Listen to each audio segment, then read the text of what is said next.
ನಮಸ್ಕಾರ ಸ್ನೇಹಿತರೆ, ಸ್ಪರ್ಧಾ ವಿದ್ಯಾಲಯಕ್ಕೆ ನಿಮ್ಮೆಲ್ಲರಿಗೂ ಪ್ರೀತಿಯ ಸ್ವಾಗತ. ಬನ್ನಿ ಇವತ್ತಿನ ಪ್ರಮುಖ ಪ್ರಚಲಿತ ಘಟನೆಗಳನ್ನು ನೋಡೋಣ.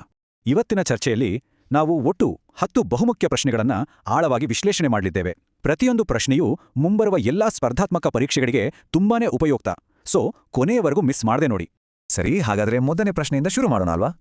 ಯಶೋಧ ಮತ್ತು ಕೃಷ್ಣ ಅನ್ನೋ ಈ ಅದ್ಭುತ ಪೇಂಟಿಂಗ್ ಇದೆಯಲ್ಲ, ಇದನ್ನ ರಚಿಸಿದವರು ಯಾರು? ಆಪ್ಷನ್ಸ್ ನೋಡಿ: ರಾಜಾ ರವಿವರ್ಮ, ಎಂ.ಎಫ್. ಹುಸೇನ್, ರವೀಂದ್ರನಾಥ್ ಟ್ಯಾಗೋರ್ ಅಥವಾ ಅಮೃತಾ ಶೇರ್ಗಿಲ್. ಯಾವುದು ಸರಿ ಉತ್ತರ ಅಂತ ಯೋಚನೆ ಮಾಡಿ. ಸರಿಯಾದ ಉತ್ತರ ಆಪ್ಷನ್ ಎ, ರಾಜಾ ರವಿವರ್ಮ. ಈ ಪೇಂಟಿಂಗ್ ಬಗ್ಗೆ ಒಂದು ಇಂಟ್ರೆಸ್ಟಿಂಗ್ ವಿಷಯ ಏನಪ್ಪಾ ಅಂದ್ರೆ ಇದರ ಬೆಲೆ. ಬರೋಬ್ಬರಿ 167.2 ಕೋಟಿ ರೂಪಾಯಿಗೆ ಮಾರಾಟವಾಗಿ ಭಾರತೀಯ ಕಲಾ ಇತಿಹಾಸದಲ್ಲೇ ಇದೊಂದು ಹೊಸ ದಾಖಲೆ ಬರೆದಿದೆ. ಅಬ್ಬಬ್ಬಾ, ಸ್ಯಾಫ್ರನಟ್ ಹರಾಜಿನಲ್ಲಿ ಉದ್ಯಮಿ ಸೈರಸ್ ಪೂನಾವಾಲಾ ಅವರು ಇದನ್ನ ಖರೀದಿಸಿದ್ದಾರೆ. ಇದು 1890ರ ದಶಕದಲ್ಲಿ ರಚನೆಯಾದ ಕಲಾಕೃತಿ. ತಾಯಿ ಯಶೋದೆ ಮತ್ತು ಬಾಲಕೃಷ್ಣನ ನಡುವಿನ ಆ ವಾತ್ಸಲ್ಯವನ್ನ ಎಷ್ಟು ಸುಂದರವಾಗಿ ತೋರಿಸುತ್ತೆ ಅಲ್ವಾ? ಇದರಿಂದ ನಮ್ಮ ಭಾರತೀಯ ಕಲೆಗೆ ಜಾಗತಿಕ ಮಟ್ಟದಲ್ಲಿ ದೊಡ್ಡ ಗೌರವ ಸಿಕ್ಕಂತಾಗಿದೆ. ಓಕೆ, ಮುಂದಿನ ಪ್ರಶ್ನೆಗೆ ಹೋಗೋಣ. ಇದು ಕ್ರೀಡಾ ಲೋಕಕ್ಕೆ ಸಂಬಂಧಿಸಿದ್ದು. ರಿಯಾನ್ ವಿಲಿಯಮ್ಸ್ ಅಂತ ಕೇಳಿರ್ತೀರಾ. ಇವರು ತಮ್ಮ ಆಸ್ಟ್ರೇಲಿಯಾದ ಪೌರತ್ವವೊಂದೇ ತ್ಯಜಿಸಿ ಬೇರೊಂದು ದೇಶವನ್ನ ಪ್ರತಿನಿಧಿಸಲು ನಿರ್ಧರಿಸಿದ್ರು. ಹಾಗಾದ್ರೆ ಆ ದೇಶ ಯಾವುದು? ಹೌದು, ಉತ್ತರ ಆಪ್ಷನ್ ಬಿ, ಭಾರತ. ಮೂಲತಃ ಆಸ್ಟ್ರೇಲಿಯಾದ ಪ್ರಜೆಯಾದ ರಯಾನ್ ವಿಲಿಯಮ್ಸ್ ನಮ್ಮ ಭಾರತವನ್ನ ಪ್ರತಿನಿಧಿಸೋಕೆ ಒಂದು ದೊಡ್ಡ ನಿರ್ಧಾರ ತಗೊಂಡ್ರು. ಅಷ್ಟೇ ಅಲ್ಲ, ಭಾರತ ತಂಡದ ಪರವಾಗಿ ಆಡಿದ ತಮ್ಮ ಮೊದಲನೇ ಮ್ಯಾಚ್ನಲ್ಲಿ ಗೋಲ್ ಹೊಡೆದು ಎಲ್ಲರ ಗಮನ ಸೆಳೆದರು. ಸೊ ಪರೀಕ್ಷೆ ದೃಷ್ಟಿಯಿಂದ ನೆನ್ಪಿಟ್ಕೋಬೇಕಾದ ಒಂದೇ ಲೈನ್ ಅಂದ್ರೆ, ರಯಾನ್ ವಿಲಿಯಮ್ಸ್ ಆಸ್ಟ್ರೇಲಿಯಾ ಪೌರತ್ವ ಬಿಟ್ಟು ಭಾರತದ ಪರ ಆಡಿ ಮೊದಲ ಪಂದ್ಯದಲ್ಲೇ ಗೋಲ್ ಗಳಿಸಿದರು. ಸಿಂಪಲ್ ಅಲ್ವಾ? ನಮ್ಮ ಮೂರನೇ ಪ್ರಶ್ನೆ ಪರಿಸರ ಮತ್ತು ಇಂಧನ ಕ್ಷೇತ್ರಕ್ಕೆ ಸಂಬಂಧಿಸಿದ್ದು. ತುಂಬಾನೇ ಇಂಪಾರ್ಟೆಂಟ್ ಟಾಪಿಕ್ ಇದು.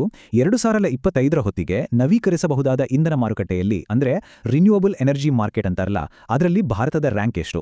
ಈ ಚಾರ್ಟ್ ನೋಡಿದ್ರೆ ಉತ್ತರ ಗೊತ್ತಾಗುತ್ತೆ. ಭಾರತ 3ನೇ ಸ್ಥಾನದಲ್ಲಿದೆ. ಅಂತಾರಾಷ್ಟ್ರೀಯ ನವೀಕರಿಸಬಹುದಾದ ಇಂಧನ ಸಂಸ್ಥೆ ಅಂದ್ರೆ IRENA ವರದಿ ಪ್ರಕಾರ ಚೀನಾ ಫಸ್ಟ್ ರ್ಯಾಂಕ್ನಲ್ಲಿದೆ. ಆಮೇಲೆ 2ನೇ ಸ್ಥಾನದಲ್ಲಿ ಅಮೆರಿಕ ಇದೆ. ನಮ್ಮ ಭಾರತ 3ನೇ ಸ್ಥಾನದಲ್ಲಿದ್ದು 2025ರಲ್ಲಿ ಸುಮಾರು 45 ಗಿಗಾವ್ಯಾಟ್ನಷ್ಟು ಹೊಸ ಸಾಮರ್ಥ್ಯವನ್ನ ಸೇರಿಸಿದೆ. ಇದೊಂದು ದೊಡ್ಡ ಸಾಧನೆ. ಸರಿ, ಮುಂದಿನ ಪ್ರಶ್ನೆ ನಮ್ಮ ದೇಶದ ರಕ್ಷಣಾ ವಲಯದ ಬಗ್ಗೆ. ಇದು ತುಂಬಾ ಸೂಕ್ಷ್ಮ ಮತ್ತು ಮಹತ್ವದ ವಿಷಯ. INS ಅರಿಧಮನ್ ಬಗ್ಗೆ ಕೆಳಗೆ ಕೊಟ್ಟಿರೋ ಹೇಳಿಕೆಗಳಲ್ಲಿ ಯಾವುದು ಸರಿಯಾದದು? ಸರಿಯಾದ ಉತ್ತರ ಆಪ್ಷನ್ ಸಿ, INS ಅರಿಧಮನ್. ಇದು ನಮ್ಮ ದೇಶದ 3ನೇ ಅರಿಹಂತ್ ಕ್ಲಾಸ್ ನ್ಯೂಕ್ಲಿಯರ್ ಸಬ್ಮರೀನ್.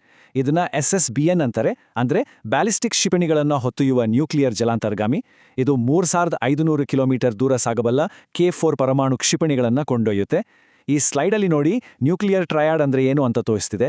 ಅಂದ್ರೆ ಭೂಮಿ, ಆಕಾಶ ಮತ್ತು ಸಮುದ್ರ, ಈ 3 ಕಡೆಯಿಂದಲೂ ಪ್ರತಿದಾಳಿ ಮಾಡುವ ಸಾಮರ್ಥ್ಯ. ಈ ಜಲಾಂತರ್ಗಾಮಿ ಸಮುದ್ರದೊಳಗಿಂದ ದಾಳಿ ಮಾಡೋದ್ರಿಂದ ನಮ್ಮ ದೇಶದ ಸೆಕೆಂಡ್ ಸ್ಟ್ರೈಕ್ ಕ್ಯಾಪಬಿಲಿಟಿ, ಅಂದ್ರೆ ಶತ್ರುಗಳು ಮೊದಲು ದಾಳಿ ಮಾಡಿದ್ರೂ ನಾವು ತಿರುಗಿ ಹೊಡೆಯುವ ಸಾಮರ್ಥ್ಯ ಇನ್ನಷ್ಟು ಬಲಗೊಂಡಿದೆ. ಸರಿ, ಈಗ ತಂತ್ರಜ್ಞಾನ ಕ್ಷೇತ್ರದ ಕಡೆಗೆ ಹೋಗೋಣ. ಇದೊಂದು ಬಹಳ ದೊಡ್ಡ ಬೆಳವಣಿಗೆ.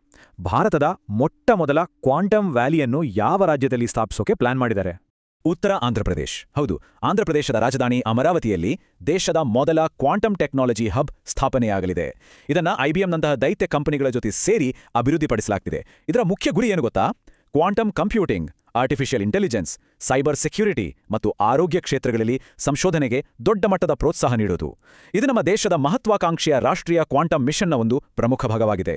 ಈಗ ಸಾಹಿತ್ಯ ಲೋಕದ ಒಂದು ಪ್ರಶ್ನೆ. Mother Mary comes to me ಅನ್ನೋ ಈ ಆತ್ಮಕಥೆಗಾಗಿ 2025ರ ನ್ಯಾಷನಲ್ ಬುಕ್ ಕ್ರಿಟಿಕ್ಸ್ ಸರ್ಕಲ್ ಅಂದ್ರೆ NBCC ಪ್ರಶಸ್ತಿಯನ್ನ ಯಾರು ಗೆದ್ದಿದ್ದಾರೆ?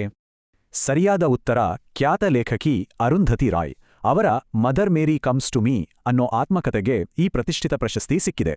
ಈ ಪುಸ್ತಕವು ತಾಯಿ ಮತ್ತು ಮಗಳ ನಡುವಿನ ಒಂದು ಸೂಕ್ಷ್ಮ ಹಾಗೂ ಸಂಕೀರ್ಣ ಸಂಬಂಧದ ಬಗ್ಗೆ ಹೇಳುತ್ತೆ. ನಿಮ್ಗೆ ನೆನಪಿರ್ಬೋದು, ಅರುಂಧತಿ ರಾಯ್ ಅವರು ಈ ಹಿಂದೆ ತಮ್ಮ the god of small things ಕಾದಂಬರಿಗಾಗಿ ಬೂಕರ್ ಪ್ರಶಸ್ತಿಯನ್ನು ಗೆದ್ದಿದ್ರು. ಈಗ ಪರಿಸರ ವಿಜ್ಞಾನದಿಂದ ಒಂದು ತುಂಬಾನೇ ಕುತೂಹಲಕಾರಿ ಪ್ರಶ್ನೆ.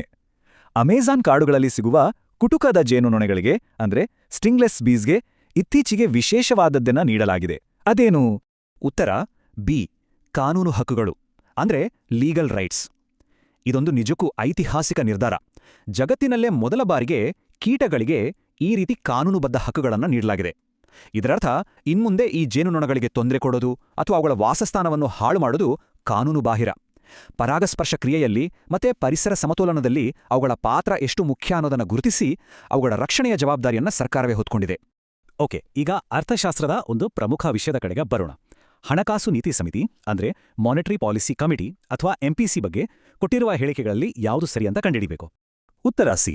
ಈ ಡೋನಟ್ ಚಾರ್ಟ್ ನೋಡಿದ್ರೆ ನಿಮಗೆ ಕ್ಲಿಯರ್ ಆಗಿ ಗೊತ್ತಾಗುತ್ತೆ. MPCಯಲ್ಲಿ ಒಟ್ಟು 6 ಜನ ಸದಸ್ಯರಿರುತ್ತಾರೆ. 3 RBIನಿಂದ ಮತ್ತು ಇನ್ನು 3 ಕೇಂದ್ರ ಸರ್ಕಾರದಿಂದ ನೇಮಕಗೊಂಡಿರುತ್ತಾರೆ. ಇದರ ಪ್ರಮುಖ ಕೆಲಸ ದೇಶದಲ್ಲಿ ಹಣದುಬ್ಬರವನ್ನು ಹತೋಟಿಯಲ್ಲಿಡುವುದು ಮತ್ತು ರೆಪೋ ದರವನ್ನು ನಿರ್ಧರಿಸುವುದು. ಈ ಸಮಿತಿ ವರ್ಷಕ್ಕೆ ಕನಿಷ್ಠ 4 ಬಾರಿಯಾದರೂ ಸಭೆ ಸೇರುತ್ತೆ. ಒಂದು ವೇಳೆ ವೋಟಿಂಗ್ ಸಮನಾದ್ರೆ RBI ಗವರ್ನರ್ಗೆ ನಿರ್ಣಾಯಕ ಮತ ಅಂದ್ರೆ ಕ್ಯಾಸ್ಟಿಂಗ್ ವೋಟ್ ಹಾಕುವ ಅಧಿಕಾರ ಇರುತ್ತೆ. ಈಗ ಕೃಷಿ ವಿಜ್ಞಾನಕ್ಕೆ ಸಂಬಂಧಪಟ್ಟ ಒಂದು ಪ್ರಶ್ನೆ. ಅರ್ಕಾ ಸ್ಯಾನ್ವಿ H19 ಅನ್ನೋದು ಯಾವ ತರಕಾರಿಯ ಒಂದು ಹೊಸ ತಳಿ? ಸರಿಯಾದ ಉತ್ತರ ಆಪ್ಷನ್ ಸಿ, ಮೆಣಸಿನಕಾಯಿ. ಅರ್ಕಾ ಸ್ಯಾನ್ವಿ ಅನ್ನೋದು ಒಂದು ಹೈಬ್ರಿಡ್ ಮೆಣಸಿನಕಾಯಿ ತಳಿ. ಇದರ ಸ್ಪೆಷಾಲಿಟಿ ಏನಪ್ಪಾ ಅಂದ್ರೆ ಇದು ಮೆಣಸಿನ ಗಿಡಕ್ಕೆ ಬರೋ ಎಲೆ ಮುದುರು ವೈರಸ್ಗೆ ನಿರೋಧಕ ಶಕ್ತಿಯನ್ನ ಹೊಂದಿದೆ. ಅಷ್ಟೇ ಅಲ್ಲ, ಇದನ್ನ ಹಸಿ ಮೆಣಸಿನಕಾಯಿಯಾಗಿ ಬಳಸಬಹುದು, ಒಣ ಮೆಣಸಿನಕಾಯಿಯಾಗಿ ಬಳಸಬಹುದು. ಜೊತೆಗೆ ಇದು ತುಂಬಾನೇ ಹೆಚ್ಚು ಇಳುವರಿ ಕೊಡುತ್ತೆ. ಸರಿ, ಈಗ ಇವತ್ತಿನ ನಮ್ಮ ಕೊನೆಯ ಪ್ರಶ್ನೆ. ಇದು ಒಂದು ಪ್ರಮುಖ ಕಾನೂನು ತಿದ್ದುಪಡಿಗೆ ಸಂಬಂಧಿಸಿದ್ದು. ಜನ ವಿಶ್ವಾಸ್ ಮಸೂದೆ 2026ರ ಪ್ರಕಾರ ಈ ಕೆಳಗಿನ ಯಾವ ಹೇಳಿಕೆ ಕರೆಕ್ಟ್ ಆಗಿದೆ? ಸರಿಯಾದ ಉತ್ತರ ಸಿ. ಈ ಮಸೂದೆಯ ಮುಖ್ಯ ಉದ್ದೇಶ ಏನಂದ್ರೆ ಸಣ್ಣಪುಟ್ಟ ತಪ್ಪುಗಳನ್ನ ಅಪರಾಧದ ಪಟ್ಟಿಯಿಂದ ತೆಗೆದುಹಾಕುವುದು. ಈ ಟೇಬಲ್ನಲ್ಲಿ ನೋಡ್ಬೋದು, ಹಲವು ಕಾಯ್ದೆಗಳ ಅಡಿಯಲ್ಲಿ ಜೈಲು ಶಿಕ್ಷೆ ಬದಲು ಕೇವಲ ದಂಡ ಅಥವಾ ಎಚ್ಚರಿಕೆ ನೀಡುವ ಪ್ರಾವಿಷನ್ ತರಲಾಗಿದೆ. ಉದಾಹರಣೆಗೆ, ಟಿ ಕಾಯ್ದೆಯಡಿ ಮೊದಲ ಬಾರಿ ತಪ್ಪು ಮಾಡಿದ್ರೆ ಜೈಲು, ದಂಡ ಏನೂ ಇಲ್ಲ, ಕೇವಲ ಒಂದು ಎಚ್ಚರಿಕೆ ಕೊಟ್ಟು ಬಿಡ್ತಾರೆ. ಈಗ ಕೆಲವು ಪ್ರಮುಖ ಅಂಶಗಳನ್ನ ವೇಗವಾಗಿ ಒಮ್ಮೆ ನೋಡ್ಕೊಂಡು ಬರೋಣ. ರೆಡಿ ಅಲ್ವಾ? ಬಂದೀಪುರ ರಾಷ್ಟ್ರೀಯ ಉದ್ಯಾನವನ ಚಾಮರಾಜನಗರ, ಮೈಸೂರು ಜಿಲ್ಲೆಗಳಲ್ಲಿದೆ. ಭಾರತದ ಅತಿದೊಡ್ಡ ಆಫ್ಶೋರ್ ತೈಲ ಕ್ಷೇತ್ರ ಮುಂಬೈ ಹೈ. ಭಾರತ ರಷ್ಯಾದಿಂದ ಅತಿ ಹೆಚ್ಚು ಕಚ್ಚಾ ತೈಲ ಆಮದು ಮಾಡಿಕೊಂಡಿದ. ಝೀರೋ ಪ್ರೈಸ್ ಅನ್ನು ಪರಿಸರ ಮಾಲಿನ್ಯ ಕಡಿಮೆ ಮಾಡಿದ್ದಕ್ಕಾಗಿ ನೀಡಲಾಗುತ್ತೆ. ಸ್ನೋ ಲೆಪರ್ಡ್ ದಳ ಜಮ್ಮು ಕಾಶ್ಮೀರ್ ಪೊಲೀಸ್ ಪಡೆಯ ಒಂದು ವಿಶೇಷ ಘಟಕ. RAMP ಯೋಜನೆ MSME ಸಚಿವಾಲಯಕ್ಕೆ ಸೇರಿದ್ದು.